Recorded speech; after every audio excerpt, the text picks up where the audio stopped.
ಬೆಂಗಳೂರಿನಲ್ಲಿ ಎಟಿಎಂ ಬಳಿ ಸಾರ್ವಜನಿಕರಿಗೆ ವಂಚನೆ ಯತ್ನ ನಡೆದಿದೆ. ಮೋಸಗಾರ ಯುವಕನಿಗೆ ಸಾರ್ವಜನಿಕರಿಂದ ಕಪಾಳ ಮೋಕ್ಷವಾಗಿದೆ. ಕುರುಬರಹಳ್ಳಿ ರಾಜ್ಕುಮಾರ್ ಪ್ರತಿಮೆಯ ಬಳಿಯ ಎಟಿಎಂನಲ್ಲಿ ಘಟನೆ ಆಗಿರುವುದು. ಎಟಿಎಂ ವಿಚಾರ ಅಂತ ಬಂದಾಗ ಬಹಳಷ್ಟು ವಂಚನೆಯ ಕೆಲಸಗಳ ಆಗ್ತಾನೆ ಇರ್ತಾವೆ.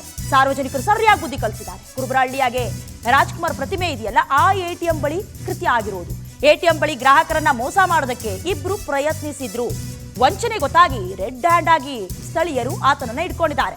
ಮಹಾಲಕ್ಷ್ಮಿ ಲೇಔಟ್ ಪೊಲೀಸ್ ಠಾಣಾ ವ್ಯಾಪ್ತಿಯಲ್ಲಿ ಘಟನೆ ಆಗಿರೋದು. ಎಟಿಎಂ ವಿಚಾರ ಅಂತ ಹೇಳಿದ್ರೇನೆ ಒಂದು ರೀತಿ ಮೈ ಜುಮ್ ಅನ್ನತ್ತೆ. ಯಾಕಂದ್ರೆ ಅಷ್ಟೆಲ್ಲ ಘಟನೆಗಳು ಆಗೋಗಿದೆ. ನಮ್ಮ ರಾಜ್ಯದಲ್ಲೂ ಕೂಡ ಗುಂಡಾಸಿರೋದ್ರಿಂದ ಹಿಡಿದು ಕೋಟ್ಯಾಂತರ ರೂಪಾಯಿ ಹಣವನ್ನ ಹೊತ್ಕೊಂಡು ಹೋಗಿರೋದು. ಇದು ಇನ್ನೊಂದು ರೀತಿಯ ಸೋಗಿನಲ್ಲಿ ಬಂದು ಸಾರ್ವಜನಿಕರನ್ನ ವಂಚನೆ ಮಾಡುವಂತ ಪ್ರಯತ್ನ ಆಯ್ತು. ಬಟ್ ಸಾರ್ವಜನಿಕರು ಎಚ್ಚೆತ್ತುಕೊಂಡಿದ್ದಾರೆ. ಸರಿಯಾಗಿ ಕಪಾಳ ಮೋಕ್ಷ ಮಾಡುವ ಕೆಲಸವನ್ನ ಮಾಡಿದ್ದಾರೆ.